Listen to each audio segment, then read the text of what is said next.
कोई धीरेन राय जाए सर, 3 गोली लगी है। हाँ ले गए ऑपरेशन थिएटर। हाँ जी सर। हाँ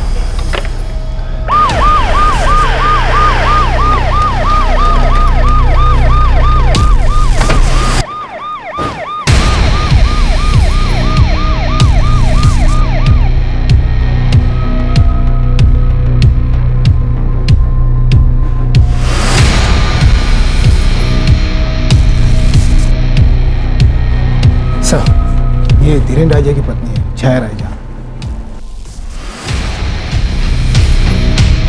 मिसेस सहेजा, आपको कुछ आइडिया है कि आपके हस्बैंड पर गोलियां किसने चलाई होंगी? सर मुझे कुछ नहीं पता, मैं तो अब तक उनसे मिल भी नहीं पाई हूँ, अंदर है वो।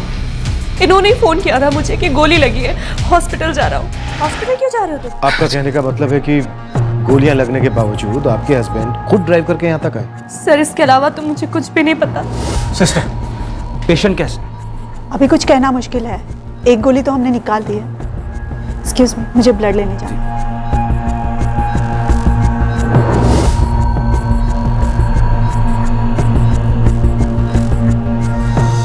धीरेन रहेजा के साथ क्या हुआ था यह तो तभी पता चल सकता था अगर वो बच जाता है। किसने उसे गोली मारी, कहां मारी और क्यों मारी। लेकिन इस मामले के साथ ही शूट आउट का एक सिलसिला शुरू हो गया, एक के बाद एक, जिसने पुलिस फोर्स को झकझोर कर रख दिया।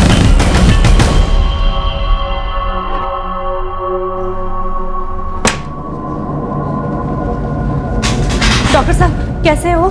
उनकी हालत अभी स्टेबल है, हमने सारी गोलियां निकाल दी हैं। क्या मैं उनसे मिल सकती हूँ सर? हमें भी उनसे कुछ बात करनी है। देखिए, आधे घंटे के बाद हम उन्हें आईसीयू में शिफ्ट कर देंगे, उसके बाद आप लोग मिल सकते हैं। Excuse me.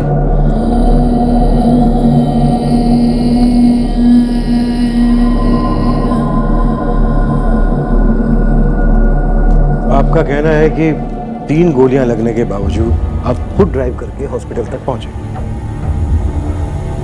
आसपास मदद के लिए कोई नहीं था, ऐसा नहीं करता तो शायद वहीं मर जाता। कहाँ हुआ था ये?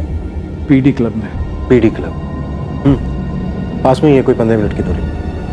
एग्जैक्टली क्या हुआ? वहाँ मेरी एक क्लाइंट मीटिंग थी।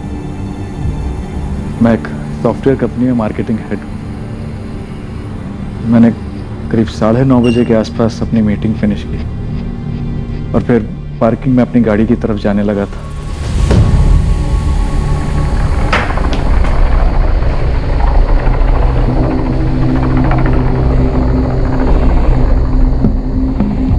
एक्सक्यूज मी, ये एलएनसी हॉस्पिटल कहाँ पड़ेगा भाई साहब? एलएनसी, आप यहाँ से बाहर निकलिए, राइट लीजिएगा, 2 सिग्नल के बाद लेफ्ट लेंगे, 10 मिनट में आप एलएनसी हॉस्पिटल पहुँच जाएंगे। Thank you. ओके।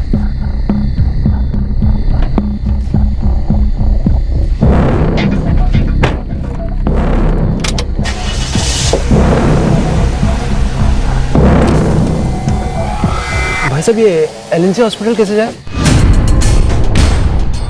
यहाँ से बाहर निकलिएगा, राइट लीजिएगा, फिर 2 सिग्नल के बाद लेफ्ट ले लीजिएगा, 10 मिनट में आप एलएनसी पहुँच जाएंगे।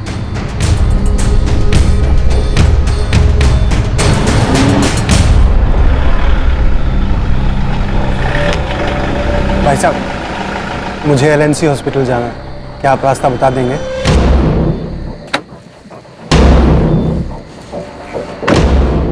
क्यों भाई, सबको एलएनसी हॉस्पिटल ही जाना है क्या? सबको नहीं, सिर्फ तुम्हें जाना।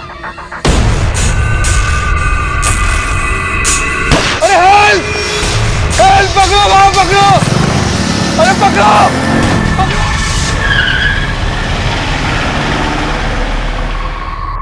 और फिर खुद ही गाड़ी चलाकर यहाँ तक पहुंचा। रास्ते से ही वाइफ को फोन किया। कौन थे वो चालक? कुछ पता नहीं कौन थे। पहले तो मुझे लगा कि वो वाकई में पता पूछ रहे हैं, लेकिन जब तीनों ने एक ही सवाल पूछा तो मुझे कुछ गड़बड़ लगी। सब एलएनसी हॉस्पिटल का ही पता क्यों पूछ रहे हैं? मिस्टर रहेजा, इससे पहले कभी आपको कोई धमकी मिली थी? कोई एक्सटॉर्शन थ्रेट? नहीं सर, मैं एक ऑर्डिनरी वर्किंग मैन हूँ, किसी से कोई दुश्मनी नहीं। कहाँ से आए थे, क्यों आए थे, कौन थे, कुछ पता नहीं है सर। आप उनका हुलिया बयान कर सकते हैं, हमें स्केचेस बनवाने हैं। मैं ज्यादा कुछ बयान नहीं कर पाऊंगा। जरा सा देखा था और फिर गोली लग गई। इतना जरूर बता सकता हूँ कि सबकी उम्र 25 से 30 के सहयोगी, एक्सक्यूज मी, पेशेंट को भी आराम की ज़रूरत है, आप लोग प्लीज़ बाहर जाइए।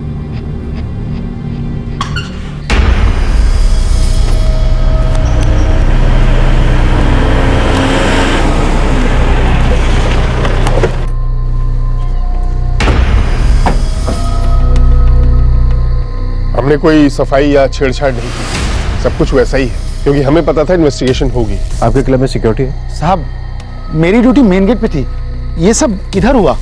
जब मैंने गोलियों की आवाज सुनी तो इधर आया और उन्हें मोटरसाइकिल पर भागते हुए देखा।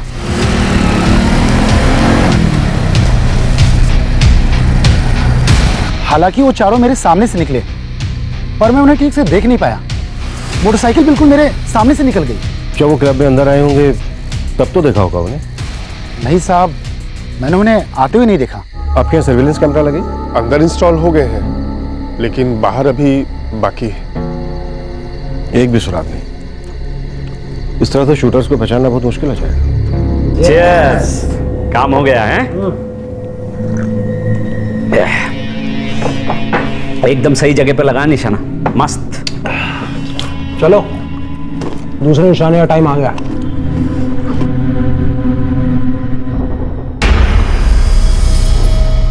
मंथन Agarwal, I am the HR manager. देखिए सर, मैं गारंटी से कह सकता हूँ धीरेन रहेजा से कंपनी में किसी की भी कोई दुश्मनी या आपसी अनबन नहीं है। उन्हें ना कोई थ्रेट थी, ना ही फ्रौती के लिए कॉल आया। कोई तो वजह होगी ना कि उन्हें टारगेट बनाया गया। कभी कंपनी में किसी से झगड़ा हुआ हो? हमारी एक बहुत रिप्यूटेड कंपनी है सर। हमारे हर एम्प्लॉय को एक अच्छे खासे बैकग्राउंड चेक के बाद रखा जाता है। धीरेन एक बहुत अच्छी पोस्ट पे हैं, सब लोग उनकी बहुत इज्जत करते हैं।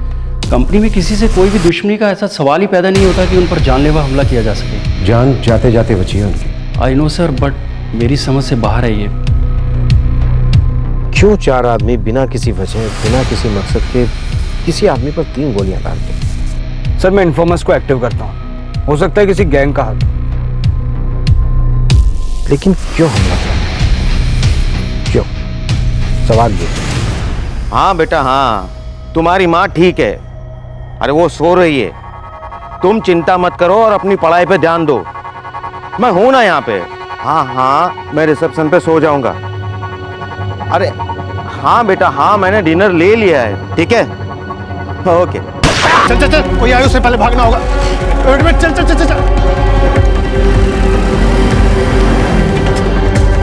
पापा क्या हुआ? आप बोलो कुछ। अब क्या हुआ, कुछ बोलो तो सही। हेलो सर, फिर से फायरिंग हुई है। कहाँ? LNC हॉस्पिटल के बाहर एक 55 साल के नागेश यादव को गोली मारी गई।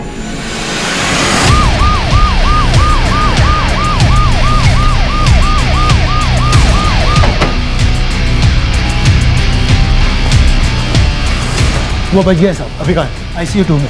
और वैसे सर गोलियां निकालनी। बेटा, अपनी अम्मा को कुछ मत बताना। ओके पापा। नागेश यादव जी? मेरी माँ अस्पताल में है सर, और मेरे डिपार्टमेंटल एग्जाम चल रहे हैं अभी, तो इसलिए पापा ही माँ की देखभाल करते हैं।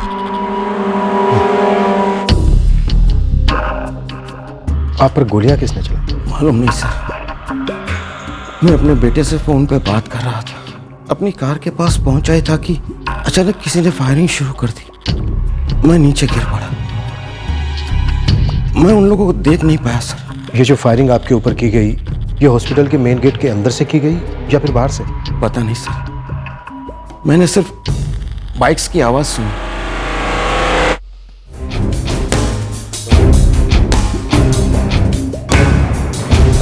पापा को याद ही नहीं उन लोगों ने कहां से फायर किया। सर, वो यहाँ पर पड़े हुए थे और उनका मोबाइल वहाँ पर। उन्होंने कहा कि वो लोग बाइक्स पर थे। सर, उन्हें गोलियां चलने के बाद बाइक्स की आवाज सुनाई दी थी। तुम्हारे पिताजी को किसी ने कोई धमकी दी थी? उन्हें कोई क्यों धमकी देगा?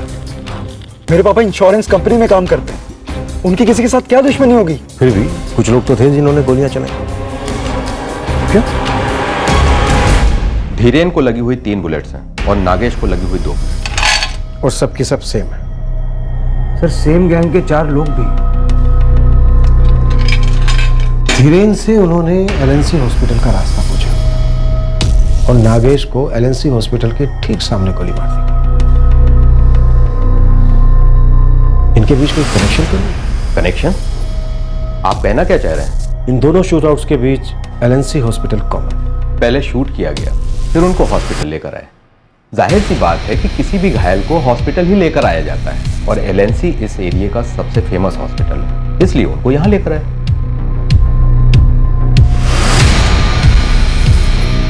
ये हो क्या रहा है? चक्कर क्या है? ये कोई रैंडम शूटआउट है या फिर? सर ये कोई गहरा राज लगता है जो अभी तक सामने नहीं आया।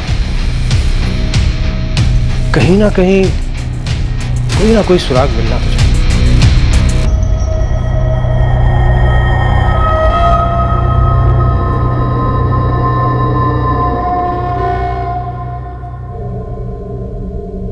क्यों मुस्कुरा रहा है? हैं? क्यों मुस्कुरा रहा है? Sorry sir. हाँ, सॉरी बोलना अच्छी बात है। चल फुट यहां से, फुट। आइंदा अपनी शक्ल मत दिखाना मुझे। चल। जी जी साहब, सलाम।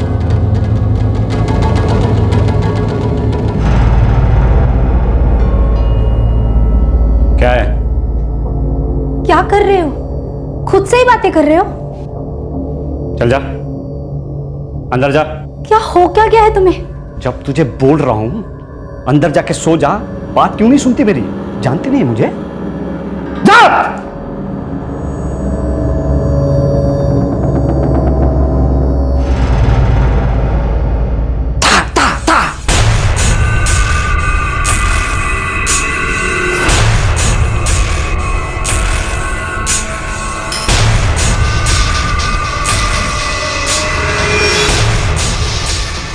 साला दहशत मचा के रखी है।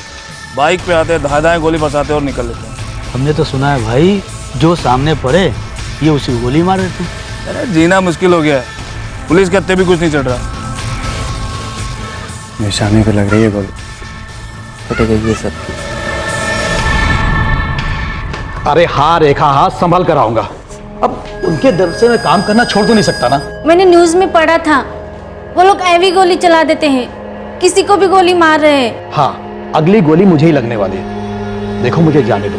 अब गोली लगने से पहले जितना काम कर सकता हूँ उतना तो करने दो। शुभ शुभ बोलिए, वरना मैं पूरे दिन डरती रहूंगी। देखो मुझे कुछ नहीं होगा, और वैसे भी पुलिस आज उन्हें पकड़ने वाली है। तुम बिल्कुल बेफिक्र रहो। हम एकदम अंधेरे में है और पूरा शहर दहशत में। सर, इन लोगों को पकड़ने में हमने कोई कसर नहीं छोड़ी, पर अभी तक कोई सुराग हमारे हाथ में। सिर्फ इस्तेमाल की गई गोलियां ये इशारा करती है कि ये सेम लोगों का काम है। इनमें से एक गैंग जरूर इसमें शामिल है। सर, हम चौधरी गैंग और जोगराज गैंग पर जांच कर रहे हैं। जितना जल्दी हो सके पकड़ो उन हत्यारों को। जब तक ये राज बना रहेगा शहर में डर बढ़ता रहेगा और हम पर उंगलियां उठती रहेंगी। बार बार यही सुनने को मिलेगा कि पुलिस हाथ पर हाथ धरे निठल्ली बैठी। रंजन चौधरी पिछले 3 महीने से जेल में ही है, लेकिन चौधरी का गैंग तो काम कर ही रहा होगा ना।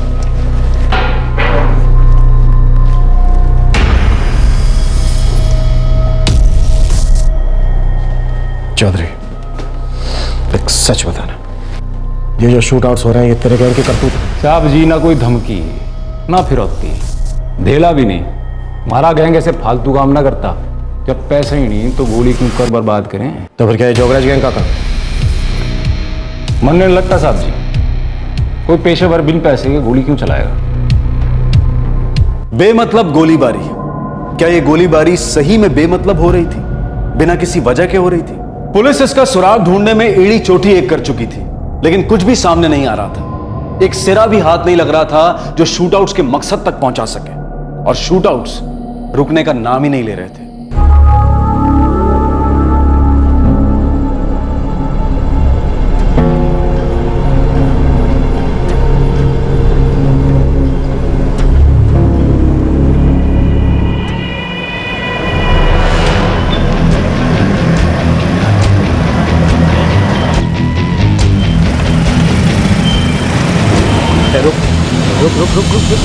रुक ना। इस रघुवीर नारंग की बीवी नीलिमा बाहर खड़ी है। उसने 1 वीक पहले कंप्लेंट दर्ज कराई थी। इनके भाई रमेश और विजय के साथ इनका पुश्तैनी जमीन को लेकर कोई झगड़ा चल रहा है। फिर से उन्हीं 4 हत्यारों का काम। निशात नाम का एक दुकानदार है जो इनकी डेड बॉडी को यहाँ लेकर आया।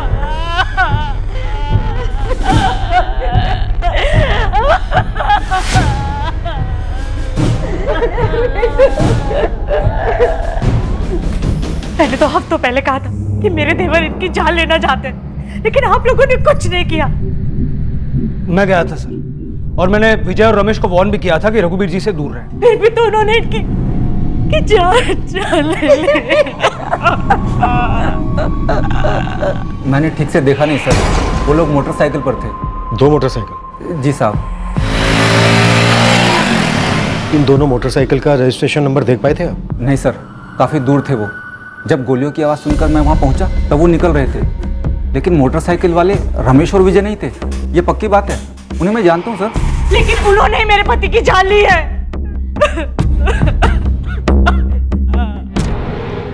विक्रम जी, इन दोनों भाइयों को हिरासत में लो। इनसे हमें जरूर कोई ना कोई लीड मिलेगी। साहब हमने क्या किया साहब? बड़ा साहब, हमारे भाई के मर्डर से हमारा कोई लेना देना नहीं है साहब। हम मानते हैं साहब कि पिताजी की जमीन को लेकर हमारे बीच झगड़ा चल रहा था, लेकिन इसके लिए हम उनकी जान कभी नहीं लेंगे साहब। क्यों? दूध का धुले हुए हो तुम दोनों? अब जमीन के हिस्से की बात थी। रघुवीर चाहता था कि इसको ज्यादा हिस्सा मिले, क्योंकि जमीन खरीदते वक्त उसने बाबूजी को उसके पूरे पैसे दिए थे, और जबकि हमारा कहना था कि जमीन का बंटवारा बराबर हो। साहब, उसे मार के हमें क्या मिलेगा साहब? हाँ सर, रघुवीर भाई के न रहने से जमीन तो उनके बेटे के हिस्से जाएगी। लड़ाई तो वहीं की वहीं रही ना साहब। इसीलिए तो तुम दोनों ने उन्हें मारने का प्लान बनाया। पहले बाप को मारा और अब बेटे को मारने वाले थे। नहीं सर। बोलो, किसको दी थी तुमने सुपारी? बोलो। साहब, हम खेत मजदूर है साहब, हम किसी को सुपारी देके मारने वाला काम नहीं कर सकते साहब। साहब 2 रोटी कमाकर किसी तरीके से पेट पालते, अब ऐसे में पैसे देकर अपने भाई को मरवाने के बारे में सोच भी नहीं सकते साहब। तोड़ो इन दोनों को, जब तक ये पता नहीं दें कि किसको इन्होंने सुपारी दी। सर, आपको लगता है ये भाड़े के हत्यारों का काम है? हो सकता है धीरेन और नागेश को मरवाने के लिए भी किसी ने पैसे दिए। कोई तो वजह है जिसे धीरेन और नागेश समझ नहीं पा रहे, कोई लीड नहीं दे पा रहे, कोई फ्रोती नहीं, कोई धमकी नहीं, कुछ नहीं। कोई तो है जिसने इन चारों को पैसे दिए हैं इस काम के लिए। सर, हमें धीरेन और नागेश से एक बार और बात करनी चाहिए।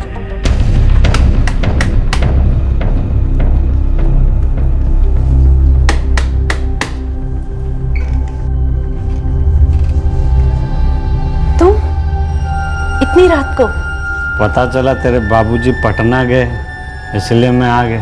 तुम भी क्या है ना? अब क्या सब दरवाजे पे ही पूछेगी? चल ना अंदर, चल चल। बलराज, मुझे ये सब अच्छा नहीं लग रहा।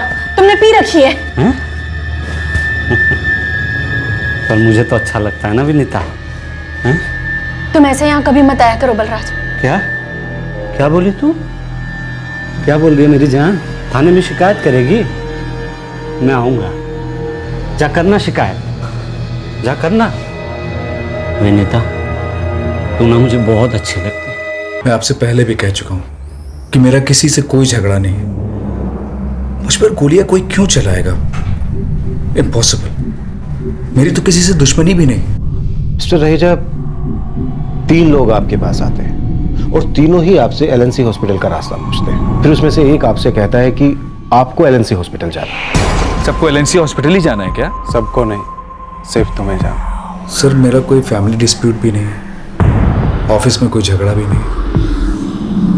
मेरी समझ में नहीं आ रहा कि कोई मुझ पर गोलियां क्यों चलाएगा।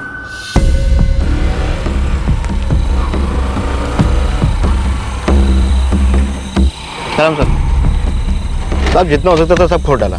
इसमें ना चौधरी गैंग का हाथ है ना जोगराज गैंग का। कोई और गैंग हो सकता है जिसका अभी हमें पता ना हो? साहब, ऐसा होता तो 2 सेकंड में बात फैल जाती। वैसे अजीब बात है कि बेवजह लोगों को गोली मारी जा रही है। कौन हो सकता? साहब, सारे के सारे पंटर को हिरासत में ले लीजिए आप। अगर शूट आउट रुक गया तो समझिए उनमें से कोई है।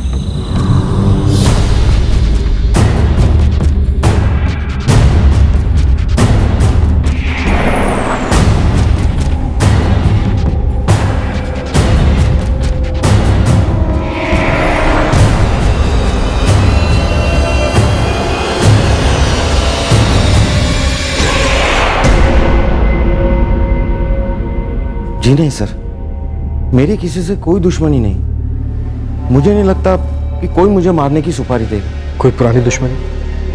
ठीक से याद करिए, या अभी हाल ही में किसी के साथ कोई अनबन हुई है? नहीं सर। आपके काम करने की जगह पर आपका किसी के साथ कोई झगड़ा जिसकी वजह से कोई आपकी फैमिली को निशाना बनाए? नहीं सर, ऐसा कुछ भी नहीं है।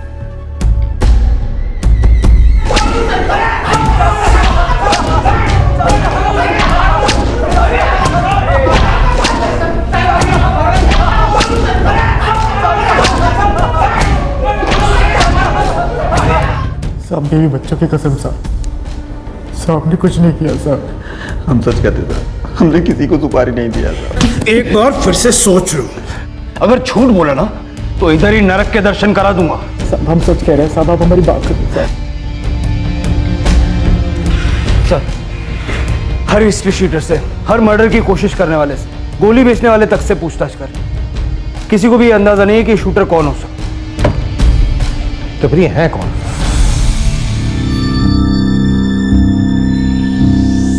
आप काम पे जाना कब शुरू कर रहे हो? घर चल रहा है ना? अच्छे से चल रहा है ना? आप रोज रात कहाँ निकल जाते हो? काम पे। किस काम पे? एक सवाल का जवाब दे दिया तो सवालों की झड़ी लगा दी तूने। आप कहीं फिर से उस औरत के चक्कर में तो नहीं पड़ गए? बंद रख अपना जुबान, ठीक है ना? फालतू के सवाल मत कर मुझसे। चल अंदर जा।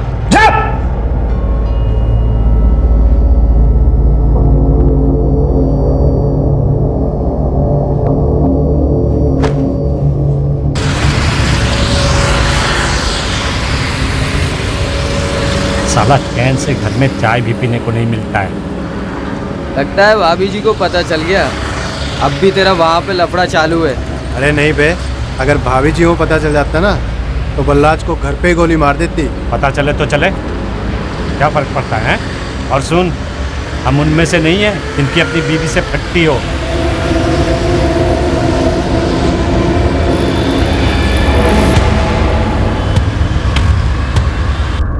रुको, गाड़ी पीछे लो।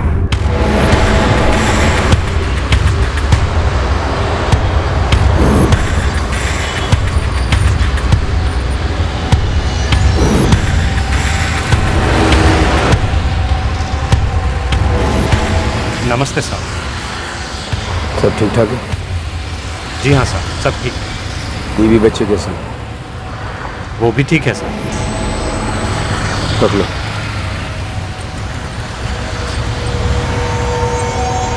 सलाम सर। चलो।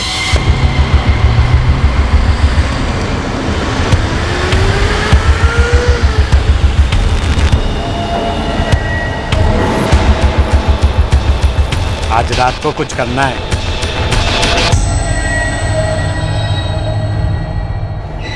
सर हमने हर तरफ से जांच की है, लेकिन इन तीनों शूटआउट्स के बीच कोई कनेक्शन नजर नहीं आ रहा। बस एक है, तीनों के तीनों विक्टिम्स को एलएनसी हॉस्पिटल ले जाया गया था। क्योंकि घायलों को अस्पताल ले जाना होता है और एलएनसी हॉस्पिटल शहर का टॉप हॉस्पिटल।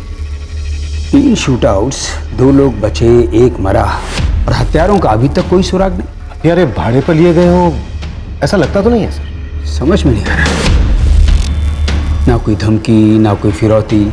तो क्या हमारे सामने ऐसे शूटआउट्स हैं जिनका आपस में कोई लेना देना नहीं? ये क्या किसी साइकोपैथ या दिमागी तौर पर बीमार आदमी का काम है? सर मैं कई लोगों से बातचीत कर रहा हूँ, कुछ पुराने साइकोपैथ केसेस भी देख रहा हूँ, शायद कोई कड़ी मिल जाए। जल्दी करो, हमें ये केस जल्दी सुलझाना है। इससे पहले किसी पर जानलेवा हमला हो, कोई अपनी जान से हाथ धो बैठे। बस।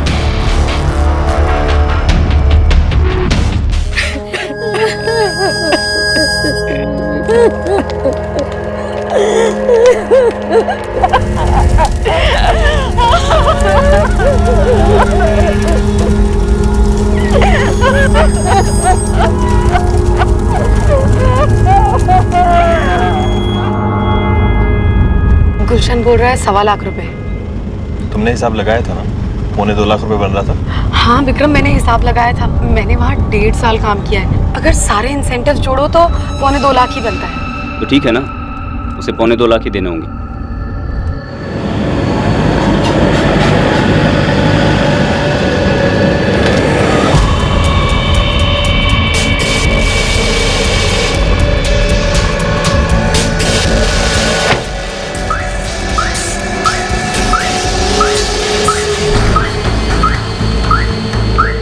सिर्फ 1.25 लाख देने बनते हैं मुझे। ये देखिए पेपर। अच्छा, तो आपने हिसाब किताब अपने हिसाब से बनाया? यही मैंने देने का वादा किया था। गुलशन जी, इस पे मैंने अग्री नहीं किया था। मुझे तभी अपना रिटर्न अग्रीमेंट बनवाना चाहिए था। देखिए, आप मेरी वाइफ के साथ चीटिंग कर रहे हैं। ये बिल्कुल कोई चीटिंग नहीं है, इतना ही बकाया बनता है इनका। ये आपको चाहिए तो मैं भी दे देता हूँ, मैटर यही खत्म कर। अच्छा, तो आप हमें धमकी दे रहे हैं? लेना तो लीजिए, नहीं तो जाइए। ही नहीं, मैं वाजिब बात कर रहा हूँ। धमकी तो उल्टे आप लोग दे रहे हैं मुझे।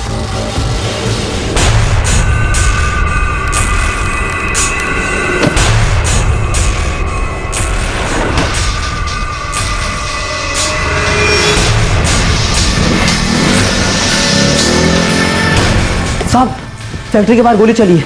किसी एसयूवी गाड़ी के ड्राइवर को गोली लगी है। मेरा ड्राइवर कपिल? जी साहब, शायद।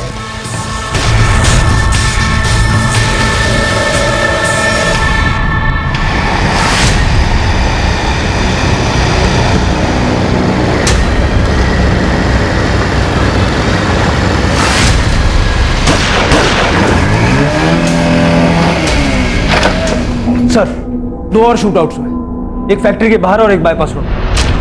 विक्टिम्स कहां पर हैं? LNC hospital.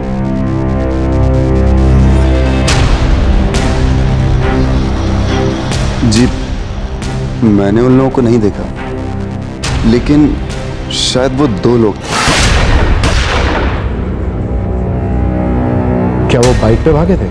पता नहीं, मैंने उन्हें भागते हुए नहीं देखा। जब उन्होंने मुझे गोली मारी तो मैं बाइक पे था, मैं उन्हें देख नहीं पाया। लेकिन आपने बताया कि 2 लोग थे। हाँ साहब, जब उन्होंने मेरा बैग खींचा तो मेरी उनसे इज्जत नहीं हुई थी। उन्होंने मुझे लात मारी और बैग लेकर भाग गए। बैग में क्या था? 12 लाख रुपए थे साहब, गजेंद्र जी को देने जा रहा था। मेरे सेठ पवन जी के पैसे हमेशा मैं ही देने जाता हूँ। इतने सारे पैसे तुम अकेले लेकर जा रहे थे, इस बात की और किस किस को खबर थी? गजेंद्र जी और पवन जी के अलावा और कोई नहीं। सर, ये उसी गुलशन मिश्रा का काम लगता है। सर, हम तो उससे अपना बकाया लेने गए थे, जो कि 2.25 लाख बनता है। उसने कहा कि सिर्फ 1.25 लाख है। सर, मेरी वाइफ सोनिया उसके यहाँ मार्केटिंग का जॉब करती थी। जॉब इसने छोड़ दी थी सर। इसका इंसेंटिव इकट्ठा हुआ था जो इतने दिन काम करके बना था। ठीक है, लेकिन इसके लिए वो आपके ड्राइवर कपिल को क्यों मारेगा? सर, उसने मारना हमें ही चाहा होगा, लेकिन हम अंदर थे। सर, ये शूटर को पता नहीं होगा और गलती से उसने हमारे ड्राइवर को गोली मार दी। सर, पवन भाई और हमारा तो सालों का लेन देन है। जी साहब, गजेंद्र भाई और मेरे अलावा किसी को खबर नहीं थी कि पैसा आज रात डिलीवर होना है। लेकिन आज रात आपके डिलीवरी मैन को गोली मारी गई। हम ऐसा नहीं करवाएं। 12 लाख के वास्ते इतने सालों का व्यवहार खराब नहीं करेंगे। आपका ये डिलीवरी मैन रवि, कहीं ये तो कोई चाल नहीं चल रहा? हो सकता है यही डबल गेम खेल रहा हो। पहले लूट का नाटक करके अब विक्टिम का नाटक कर रहा हूँ। नहीं साहब, नहीं। वो मेरे वहां 10 साल से काम कर रहा है। वो मेरे लड़के जैसा है, वो ऐसा नहीं करेगा साहब। साहब, गोली लगी है उसको, वो मरते मरते बचा है। वो क्यों अपनी जान के साथ ऐसा तमाशा करेगा? सर, मैं इसलिए अस्पताल नहीं गया क्योंकि मुझे अंदाजा था ये विक्रम और सोनिया जरूर मुझ पर उंगली उठाएंगे। तो क्या आप शामिल हैं इसमें? मैं फैक्ट्री चलाता हूँ, नामी बिजनेस है मेरा, शहर में इज्जत है मेरी। 50,000 के लिए क्यों मैं अपनी साख में बट्टा लगाऊंगा सर? बिल्कुल, आप क्यों अपनी इज्जत पर बट्टा लगाओगे? इसलिए तो आपने किराए के हथियारों को पैसा देकर उनसे अपना काम करवा लिया। सर, मैं ऐसा कभी नहीं करूंगा सर, भगवान कसम सर। सच कहूं तो ये विक्रमजीत जरूर ऐसा कर सकता है। वो खुद अपने ड्राइवर को मरवा सकता है सर। मतलब? सर, मैंने सुना है कि उसकी वाइफ का ड्राइवर के साथ अफेयर चल रहा था। उसे मेरी फैक्ट्री के आगे मरवा के विक्रम ने चाल चली होगी। हमारे झगड़े के आड़ में अपने खुन्नस निकाल दी और नाम मेरे मत्थे कर दिया। ये क्या बकवास है सर? मेरी वाइफ का और ड्राइवर का अफेयर? सर, ये ड्राइवर मेरे पास 6 साल से काम करा था। सर, ऐसा कुछ भी नहीं था। सर, अगर वो ऐसा सोचता भी ना तो मैं उसे जान से मार देता। तो तुमने उसे खुद नहीं मारा, लेकिन मरवा दिया? नहीं सर, वो मेरे पीठ पीछे ऐसा करने की हिम्मत भी नहीं करेगा सर। ये उस घटिया गुलशन की सोच है सर। सर, वो खुद को बचाने के लिए ऐसी बेहुदा कहानियां बना रहा है। 5 शूटआउट्स, धीरेन रहेजा, नागेश यादव, कपिल कुमार और रवि गुप्ता बच गए। लेकिन इन शूटआउट्स का मकसद क्या था? इस गोलीबारी की गूंज में पूरा शहर भयभीत था और पुलिस अब भी लड़खड़ा रही थी क्योंकि उनके हाथ एक भी सुराग नहीं लगा था। सिर्फ रवि गुप्ता के मामले को छोड़कर बाकी किसी भी शूट आउट ना तो कहीं पैसा शामिल है और ना ही कोई दुश्मन। लेकिन ऐसा कैसे हो सकता है कि कोई मकसद ना हो? सर, मुकेश सर ने किसी साइकोपैथ की पॉसिबिलिटी की तरफ इशारा किया था। सर, मैं कई लोगों से बातचीत कर रहा हूं, कुछ पुराने साइकोपैथ केसेस भी देख रहा हूं, शायद कोई कड़ी मिल जाए। कहीं ये कुछ वैसा ही मामला तो नहीं है? ये सब की सब शूटिंग है, किलिंग नहीं। सब में गोलियां तो चली, लेकिन सिवाय एक हादसे के किसी में कोई मौत नहीं हुई। ये सबके सब बुलेट्स एक टाइप के लोगों की तरफ इशारा कर रही हैं। मिस्टर मुकेश, सारे के सारे एलिमेंट्स चेक करो, क्या कॉमन है? हमें तो इन तमाम विक्टिम्स के बीच में कोई कॉमन लिंक नजर नहीं आ रहा। हो सकता है कि उस साइकोपाथ के लिए कुछ ऐसा हो जो कि कॉमन। आपका मतलब है कि हमें कुछ ऐसा कॉमन दिखाई नहीं दे रहा है जो शायद उस साइकोपैथ को दिखाई दे रहा है? हाँ, एक कॉमन एलिमेंट।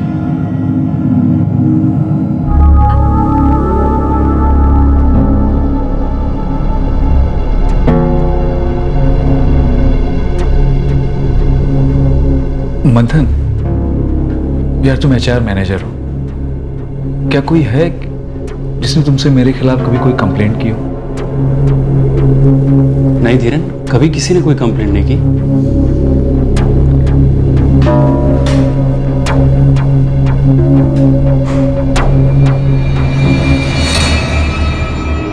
मंथन, मैं और तुम इतने सालों से कंपनी में काम कर रहे हैं। तुम्हें मुझसे कभी कोई तकलीफ हुई? कैसी बातें कर रहे हो यार? लगता है पुलिस इन्वेस्टिगेशन से तुम्हारा दिमाग थोड़ा खराब हो गया है। खराब तो हो गया है, मेरी समझ में नहीं आ रहा है कि कोई मुझे क्यों मारना चाहेगा। एनीवे, सॉरी यार, काफी काम पड़ा है।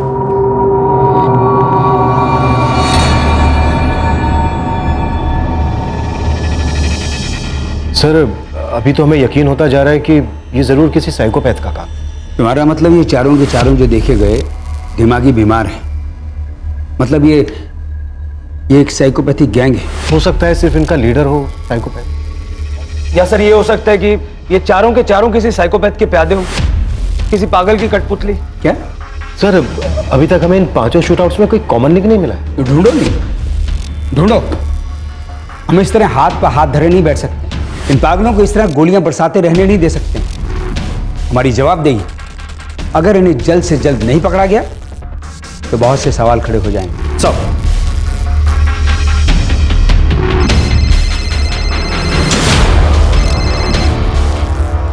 हेलो, नमस्ते साहब, मैं बलराज बोल रहा हूँ। हाँ बोलो बलराज। साहब, कब तक ऐसे घर में बैठा रहूँगा? देखता हूँ बलराज, देखता हूँ, मैं कुछ करता हूँ। जी साहब।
हेलो, आप शूटर को ढूंढ रहे हो ना? कौन बोल रहा है? आप शूटर को ढूंढ रहे हो ना? हाँ, लेकिन आप कौन बोल रही हैं? वो आप में से ही कोई एक है। हम में से कोई एक? जी हाँ, आप में से ही कोई एक, आप ही के जैसा। हाँ, लेकिन आप... हेलो,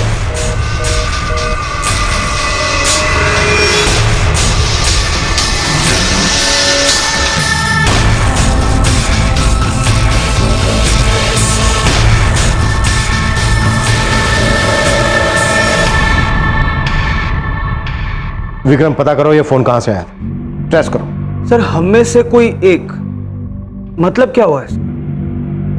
एक गुमनाम फोन कॉल कहती है कि हत्यारा हम ही में से कोई एक। हम में से कोई एक, तब कोई पुलिस हो? उनमें से ही कोई एक। क्या इन शूटआउट्स में किसी पुलिस वाले का हाथ था, और अगर था तो क्यों?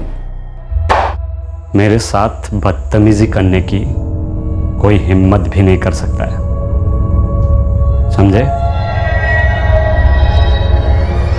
क्या हम में से कोई एक? इसका मतलब क्या है कि कोई पुलिस वाला इसमें शामिल है?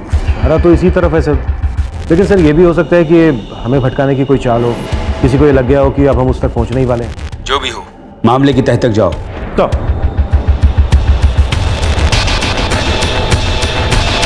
सर वो अनजान कॉल एक पीसीओ से किया गया।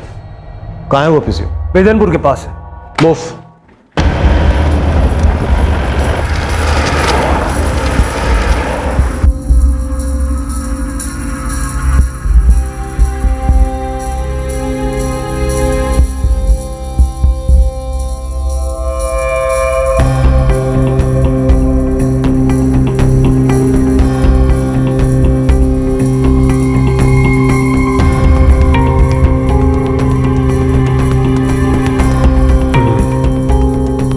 एक कनेक्शन तो है।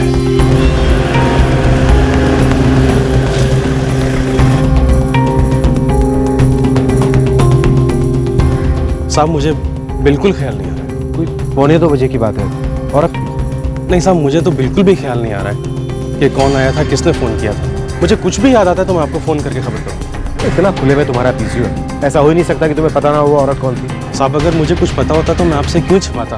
भगवान कसम साहब मुझे बिल्कुल याद नहीं है कि कौन आया, किसने फ़ोन किया। साहब मुझे कुछ भी याद आता है, मैं आपको फ़ोन करके खबर करूँगा।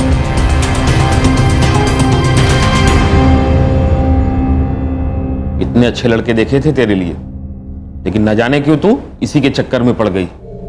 मुझे नहीं पता था कि बात यहाँ तक बढ़ जाएगी। वो मुझे छोड़ ही नहीं रहा। और पुलिस के पास भी नहीं जा सकते, वो फिर से अपनी पहुंच का इस्तेमाल करेगा। तो तुम्हारा कहना है कि तुम्हें एक कनेक्शन मिल गया है, लेकिन हमें एक अनजान कॉल आया था जिसमें बोला था कि हम में से ही कोई एक इसमें शामिल है। हम में से कोई मतलब कोई पुलिस वाला? इसका तो ये मतलब हुआ ना, मतलब इन शूटआउट्स के पीछे कोई पुलिस वाला है। सर एसपी साहब ने ऑफिस बुलाया है। मुकेश सर को कोई कनेक्शन मिला है शूटआउट्स का? उम्मीद करता हूँ इस बार सुराग पुख्ता होगा।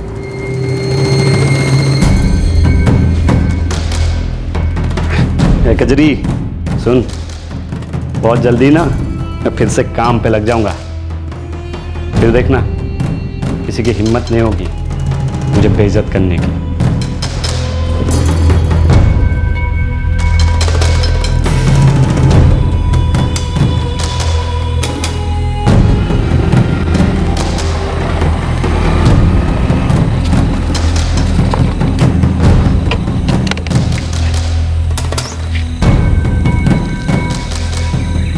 गोलियां, चलो अब अगला काम।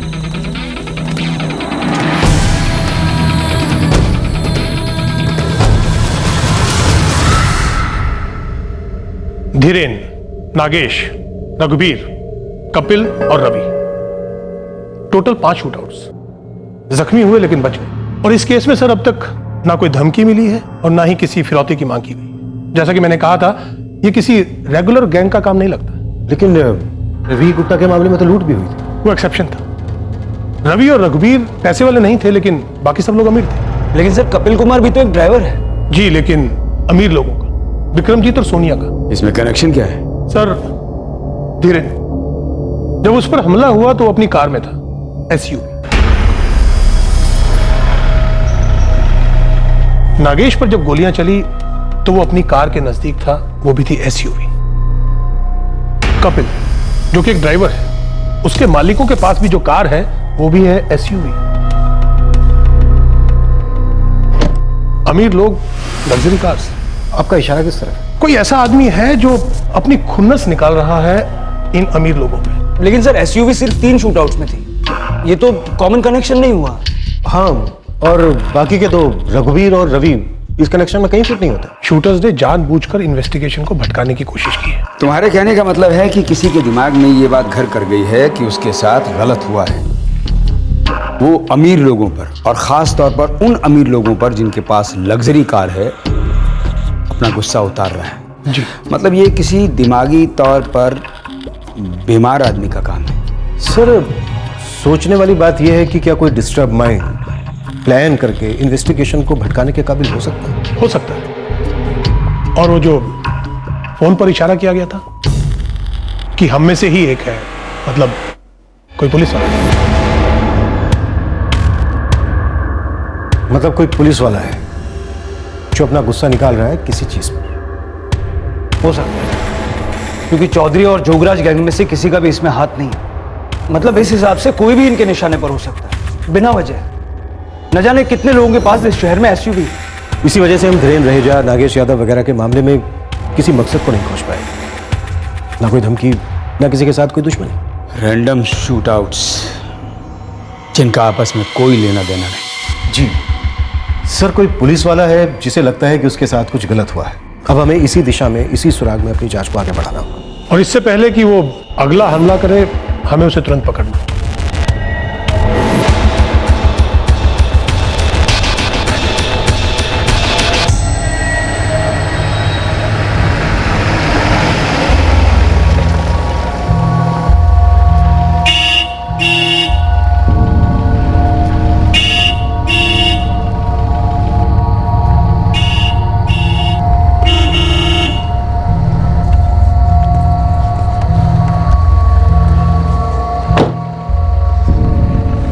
क्या वाकई, कब से हॉर्न बजा रहा हूँ, जल्दी नहीं आ सकता क्या? साहब थोड़ी आंख लग गई थी।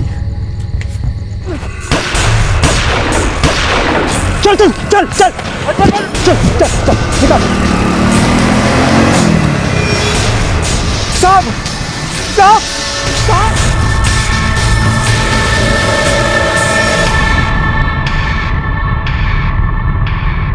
इससे पहले कि वो अगला हमला करें, हमें उन्हें पकड़ना होगा।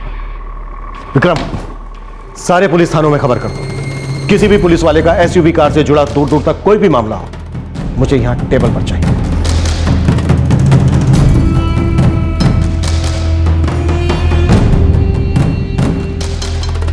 सर, मुझे पूरा यकीन है कि ये पुलिस वाला बहुत ही नाराज और परेशान है किसी ऐसी बात से जो इसके साथ हुई है।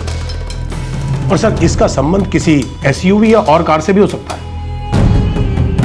और सर, वो गिरीश वर्मा केस में हमें अभी तक कोई वजह, कोई दुश्मनी या धमकी का सुराग नहीं मिला। मेरे पति तो बहुत साधारण से आदमी थे। भगवान का दिया हुआ हमारे पास सब कुछ है। कभी किसी ने फिरौती की डिमांड नहीं की, कोई थ्रेट का कॉल नहीं आया। मैं सच में नहीं जानती कि हमारे साथ कोई ऐसा क्यों करना चाहेगा। मुझे नहीं पता।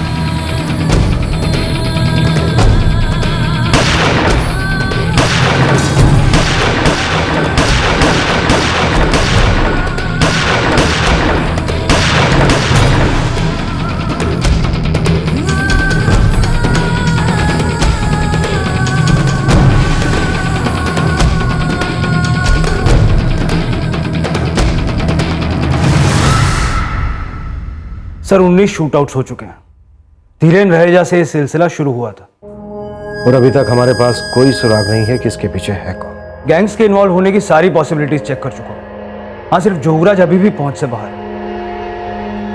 जोगराज गैंग इसमें शामिल भले ही ना हो, लेकिन उसको इसकी कोई ना कोई खबर जरूर हो। सर जी, हमारे गैंग का काम ना है, यो मैं पहले कह चुका हूं आपसे, और ना ही मेरे गैंग के किसी बंदे को इस बात की कोई खबर है। चौधरी जोगराज कहाँ है इस वक्त? हमारा दुश्मन है जी वो, साफ सी बात है। मन ने नहीं पता होगा उसका, और ना ही मेरे बंदे को उसका कोई अता पता है।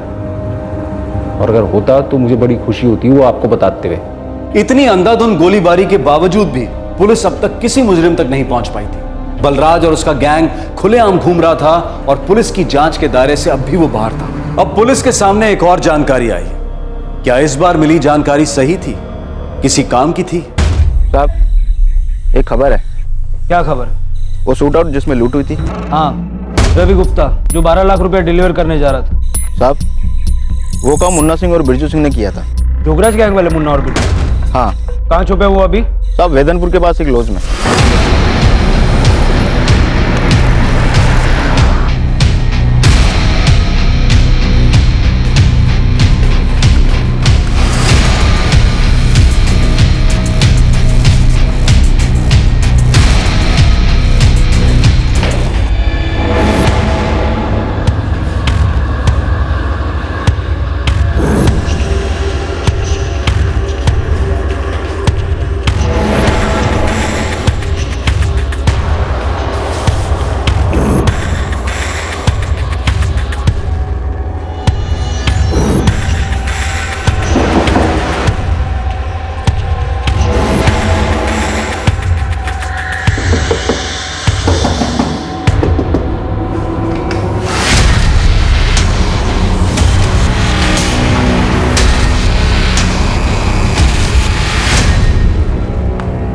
चौकराज कहाँ है? इतने शूट आउट्स करके कहाँ छिपा बैठा है वो? हमने लूट जरूर की है, लेकिन हमें पता नहीं ये गोलीबारी कौन कर रहा है। अब तक गोलीबारी की 19 वारदातें हो चुकी हैं। चौकराज करवा रहा है। हाँ साहब, आप जो 5 की बात कर रहे हैं वो एसयूवी वाली, उससे हमारा कोई लेना देना नहीं है साहब। और रघुबीर नारंग, वो गांव वाला जो मारा गया? नहीं साहब, वो हमने नहीं किया साहब। तो फिर कौन है इन शूट आउट्स के पीछे? हमें नहीं पता साहब। चौकराज कहाँ है? जोगराज वो कहाँ है वो? ये बोल। किवंडी जंगल के एक उजाड़ घर में छुपा बैठा है। हाँ साहब, पिछली बार जब बात हुई थी तो वहीं पे था साहब।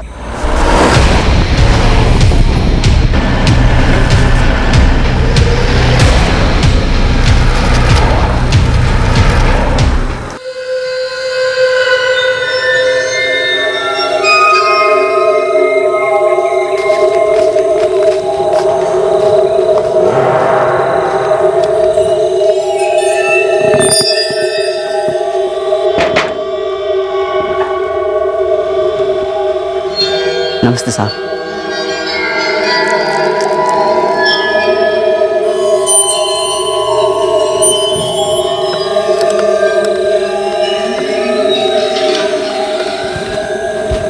साहब वो अंदर ही है। ठीक है, तू निकल। विक्रम, तुम 2 लोगों को लेकर उधर से चलो। सब तुम दोनों एक साथ।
Vikram, cover fire.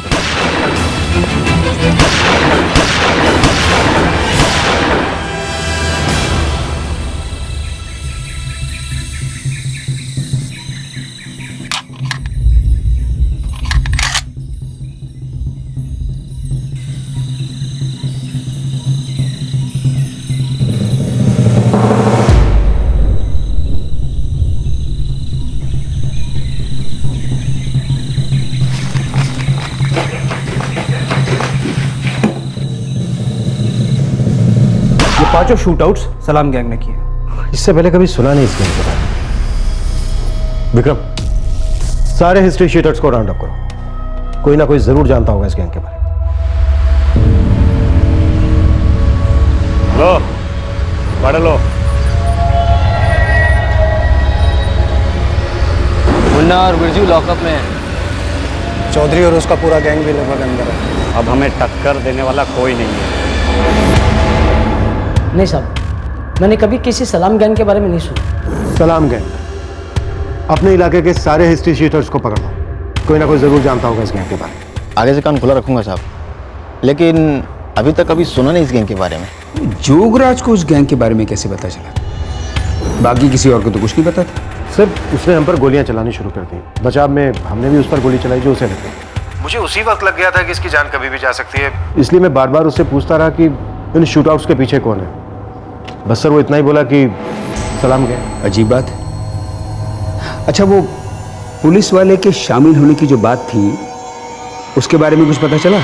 सर, मैंने हर थाने में एक सीक्रेट इंटरनल जांच के लिए बोला था, पर अभी तक कहीं से कोई खबर नहीं। नजर रखना। और हाँ, अगर ये किसी नए गैंग का काम है तो इसे पनपने से पहले ही हमें कुचलना होगा। Right sir. Hello Pankaj Sahu, तेरे घर में एक बीवी और 2 बच्चे हैं। कौन बोल रहे हो? एक बीवी और 2 बच्चे हैं घर में।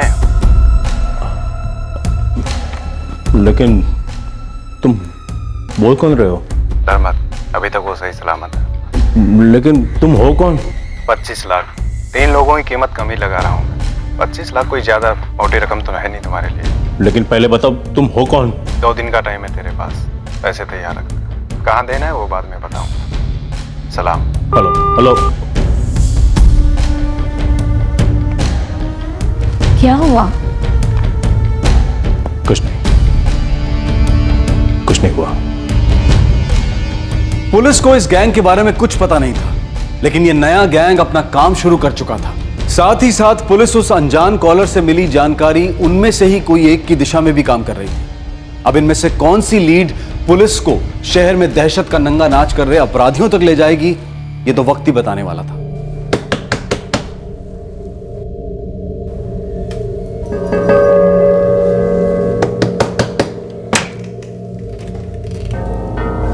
पता चला तेरा बाप फिर से बाहर गया है। मुझे तुम्हारे साथ कोई रिश्ता नहीं रखना बलराज। पर मुझे तो रखना है, और तू मेरी बात मानेगी। प्लीज अब मुझे और तकलीफ मत दो बलराज। अच्छा, मुझे तो लगा था कि मैं ही सिर्फ तकलीफ में हूं।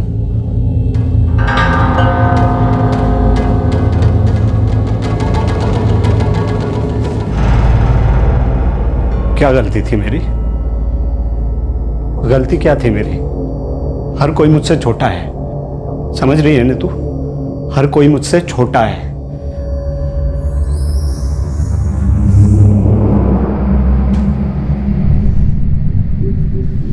जब तक तुम लोगों को डराते नहीं हो ना, लोग तुम्हारी इज्जत नहीं करते। सब लोगों ने मेरी बेइज्जती की थी, सब लोगों ने मुझे नीचा दिखाया था, सबने। तुम पागल हो गए हो बलराज, दिमाग घूम गया है तुम्हारा। अरे पैदा होते वक्त सब बराबर होते हैं, कोई किसी के ऊपर नहीं होता। दिमाग खराब हो गया है तुम्हारा। तू भी उन लोगों जैसी बात कर रही है? नीचा दिखाएगी मुझे, बेइज्जत करेगी मुझे?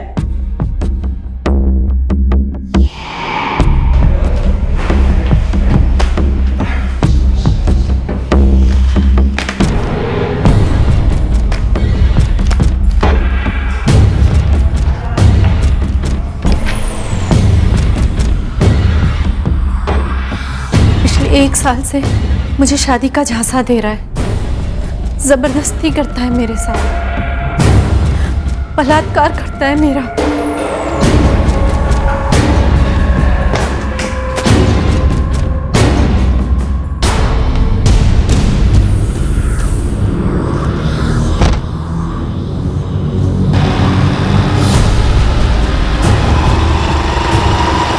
सर, एक केस मेरे ध्यान में आया है।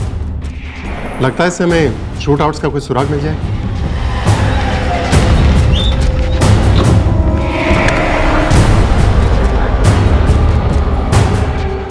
सुन, मोहलत कम कर दे। अगर कल तक पैसे नहीं भिजवाए ना तो उसे बोल दे, उसे और उसके परिवार वालों को इसका हर्जाना भुगतना पड़ेगा।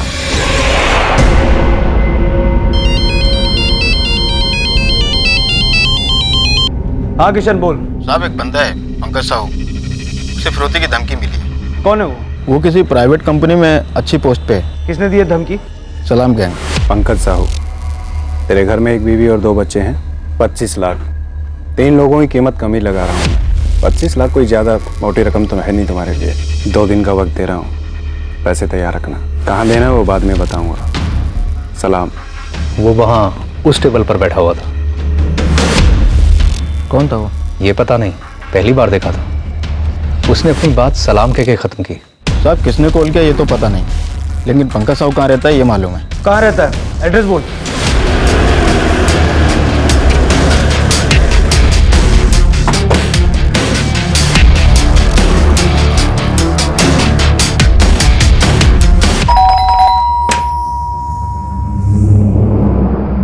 पंकज साहू जी। आज सुबह उसने फोन करके बोला कि बैठरा नगर के पुराने पुल पर पैसे पहुंचा दो।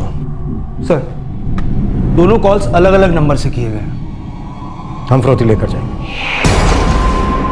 देखिए, मैं अपनी फैमिली को किसी भी रिस्क में नहीं डालना चाहता हूं। भरोसा रखिए हम पर, कुछ नहीं होगा आपकी family. Hello sir, pi Prahlad Trivedi बोल रहा हूँ, वैधनपुर थाने से। हाँ बोलो प्रहलाद। सर आप ये बलराज धीर को जानते हैं?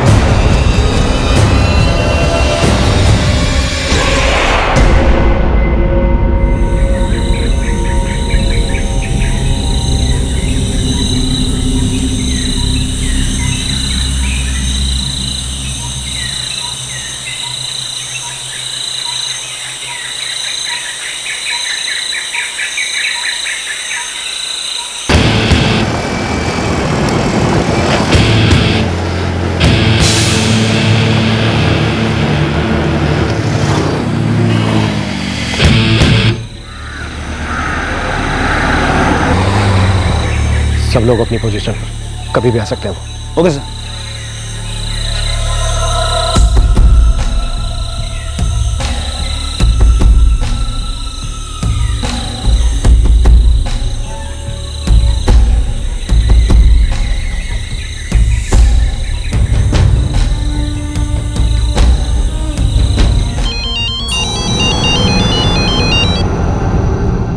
हेलो बलराज, मैं सेना बोल रहा हूँ। जी साहब, नमस्ते साहब। तुमसे मिलना है तुरंत।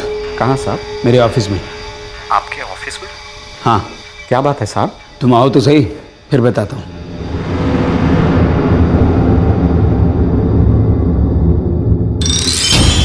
पिछले 1 साल से मुझे शादी का झांसा दे रहा है, जबरदस्ती करता है मेरे साथ, बलात्कार करता है मेरा।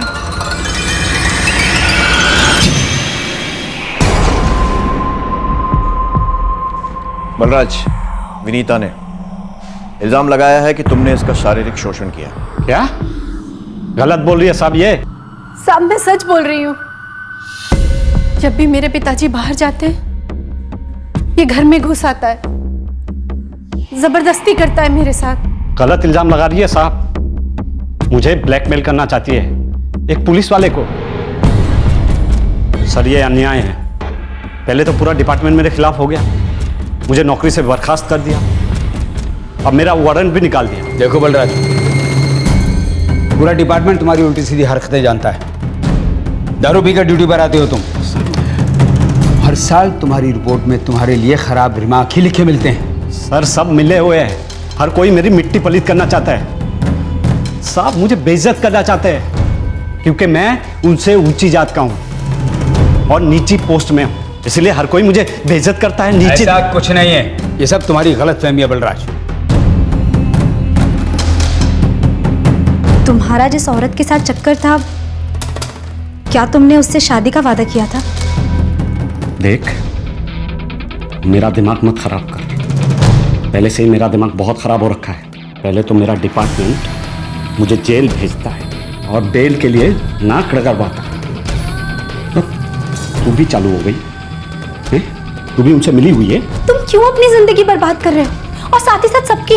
मैं जिंदगी बर्बाद कर रहा हूं? जानती है कैसा लगता है जब उन लोगों को वीडियो मिला मिला कर सलाम ठोकने पड़ते हैं जो तुमसे छोटे लोग हैं, खून के घूंट पीने पड़ते हैं, इज्जत मिट्टी में मिल जाती है।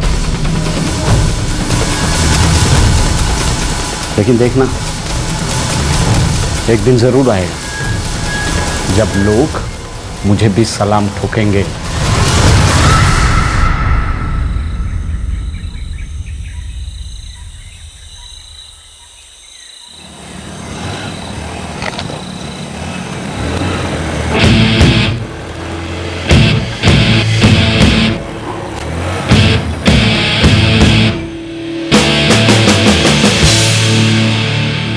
आ गए वो लोग, ब्लॉक ग्राउंड।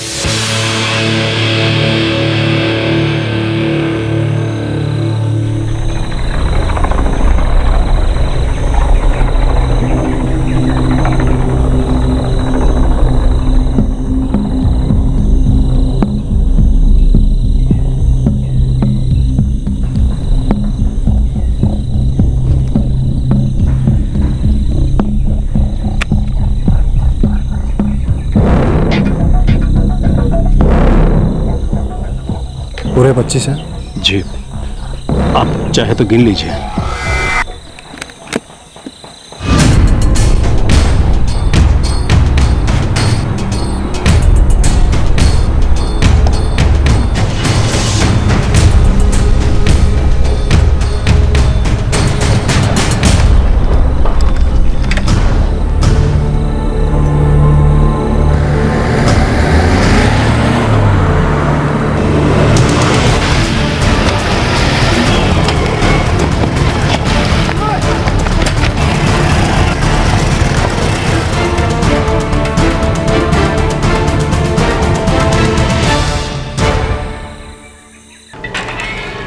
सर मैं अंदर आ सकता हूँ सर? कम इन। बलराज, वो विनीता ने तुम्हारे खिलाफ जो कंप्लेंट लिखाई थी वो वापस ले ली थी। किया क्या था तुमने? उसे डराया धमकाया था? नहीं सर, वो कंप्लेंट थी झूठी। नहीं सर, मुझ पर कोई दबाव नहीं है। विनीता, तुमने खुद कंप्लेंट दर्ज कराई थी और अब खुद उसे वापस ले रही हो। बलराज तुम्हें धमका रहा है? नहीं सर, बिल्कुल नहीं। बलराज, ये जो सारे शूट आउट्स हो रहे हैं तुम कर रहे हो, सही कहा ना मैंने?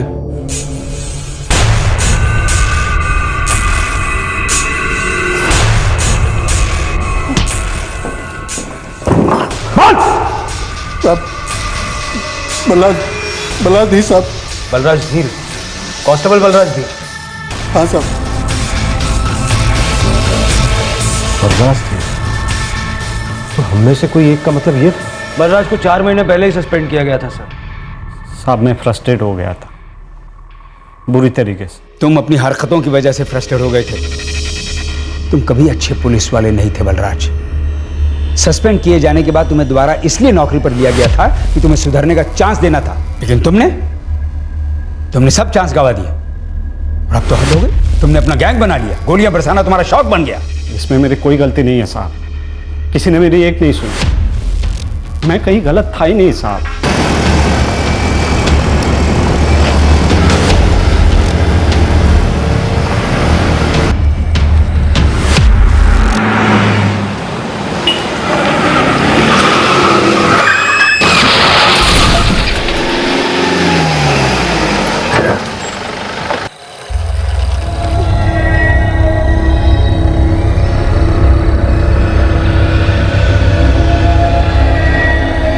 क्या बे साले, ध्यान से गाड़ी नहीं चला सकता है? भाई साहब मैं धीरे मोड़ रहा था, आप ही बीच में आ गए। अच्छा, बे ध्यान से गाड़ी चला रहा था। जानता है मैं कौन हूँ? जानता है साले?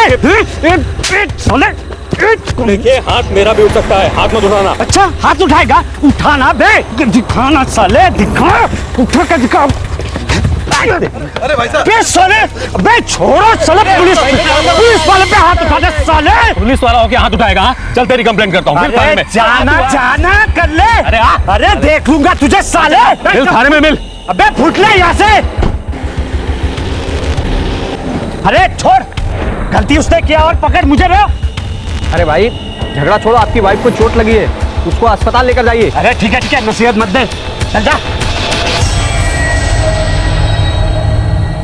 चलो, उस आदमी ने कंप्लेंट लिखाई है। गलती उसकी थी साहब, हम उसकी भी जांच करते अगर तुम बिना झगड़ा किए वहां से लौट आते। साहब पहले हाथ उसने उठाया था, उसके बाद मैंने। बलराज, तुम्हारा ट्रैक रिकॉर्ड पहले से ही बहुत खराब रहा है। तुम्हारा व्यवहार कभी भी अच्छा नहीं रहा है। सड़क पर मौजूद हर गवाह का कहना है कि पहले मारपीट तुमने शुरू की थी। झूठ है साहब, वो बड़ा आदमी है ना, उसके पास बड़ी गाड़ी है तो वो सही है, मैं गलत? अरे साहब मैं भी आप में से ही एक हूं, तो मेरे साथ ऐसे मुजरिमों जैसे व्यवहार क्यों कर रहे हो आप लोग? भेजे में भूसा भरा है, पागल हो गया है तू? सस्पेंशन लेटर, अगले नोटिस तक तुम्हें सस्पेंड किया जाता है।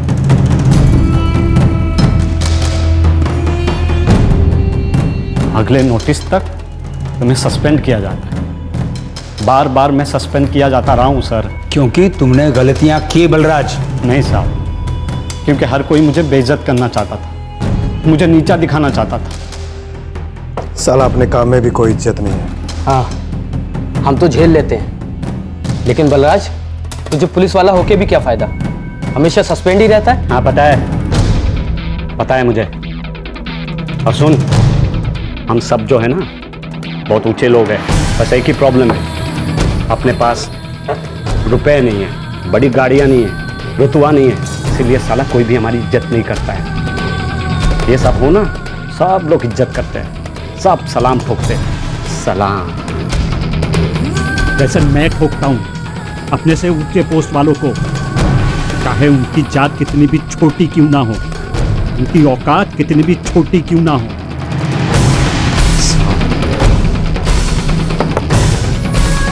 बदलेगा भाई, ये सब बदलेगा।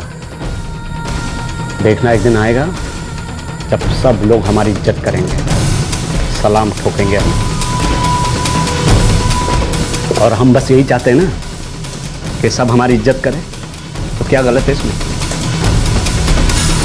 ऐसा कौन नहीं चाहेगा? ऐसा होने के लिए लोगों के अंदर डर पैदा करना पड़ेगा। साला इज्जत से सलाम नहीं करते ना, तो डर के सलाम ठोकेंगे। तो कहते हैं ना, भय बिन प्रीत न होए गोसाई। बलराज, कोई भी कभी भी किसी अपराधी की इज्जत नहीं करता है। बेवकूफ हो तुम, दिमाग खराब हो गया तुम्हारा।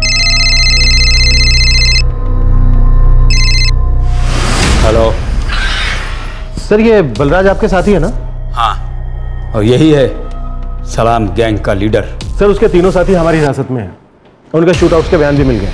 मैं इसे तुम्हारे लॉकअप में भेज रहा हूं। यह आदमी पूरी तरह से पागल हो चुका है। देखो बलराज, पुलिस वाला बनकर नहीं सीखा तो क्या, अपराधी बनकर कम से कम एक बात तो सीख लो, जुर्म कभी फायदेमंद नहीं होता है। Crime never page.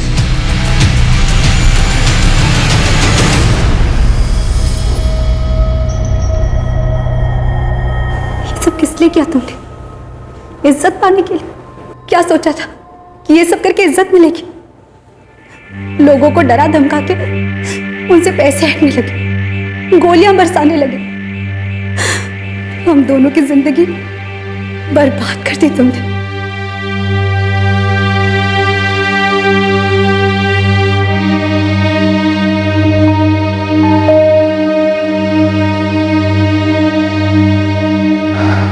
पागल हैं ये बंदे, बस यूं ही गोलियां बरसाते घूम रहे थे। और 2 लोगों की जान भी ले ली इन्होंने। उसने मुझ पर है गोली चला दी, बिना किसी मतलब के। पागल है। इस आदमी ने हमारे भाई को मार डाला बिना किसी वजह के। हाँ, लेकिन ये हमारे भाई साहब को जानता तक नहीं था। हद है। चलो।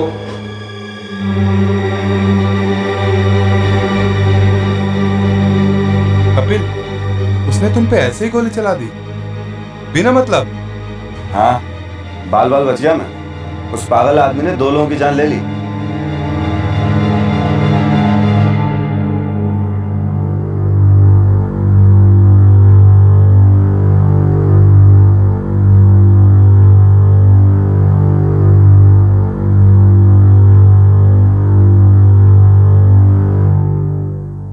बलराज और उसके साथी नारायण, भूपेश और धर्म इस वक्त न्यायिक हिरासत में हैं। उन पर हत्या और हत्या की कोशिश के चार्जेस लगाए गए हैं। बलराज ने अपने तीनों साथियों को बंदूक चलाना सिखाया था। बलराज की तरह इन तीनों पर भी इज्जत और पैसे की भूख का नशा छाया हुआ था और लोगों में दहशत फैलाकर ये अपनी इस भूख को शांत करना चाहते थे।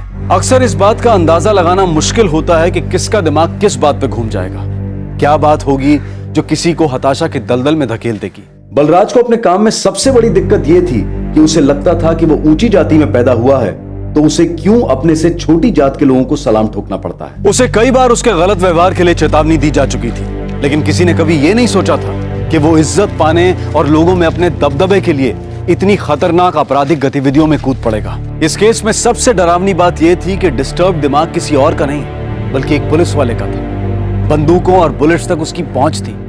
उसकी गोलाबारी की वारदातों में 2 लोगों की जान गई और बहुत से लोग घायल हुए। ये लोग और इनके परिवार वाले बहुत तकलीफ से गुजरे और अब भी गुजर रहे हैं। करीब 2 साल पहले एक स्टेट ट्रांसपोर्ट बस के चालक ने न जाने किस जुनून में बस को डिपो से निकाला और पूरे शहर में बेतरतीब बस चलाकर तांडव मचा दिया। एक बार और एक डिस्टर्ब सुरक्षा कर्मी ने एयरपोर्ट पर अपने सर्विस हथियार से दहशत मचा दी थी। कोई भी वर्क प्लेस हो, चाहे प्राइवेट या पब्लिक, बीमार दिमाग अपना असर छोड़ते हैं, खुद और अपने आसपास के लोगों को प्रभावित करते हैं। ऐसे में जरूरत होती है कि उनसे बात की जाए, उन्हें समझने का प्रयास किया जाए, उनकी मेडिकल हेल्प या किसी दूसरी किस्म की सहायता की जाए। विक्षिप्त दिमागों को रास्ता भटकने से रोका जाए तभी उन्हें शांत किया जा सकता है। आपसे फिर मुलाकात होगी क्राइम पेट्रोल सतर्क में एक और नए केस के साथ।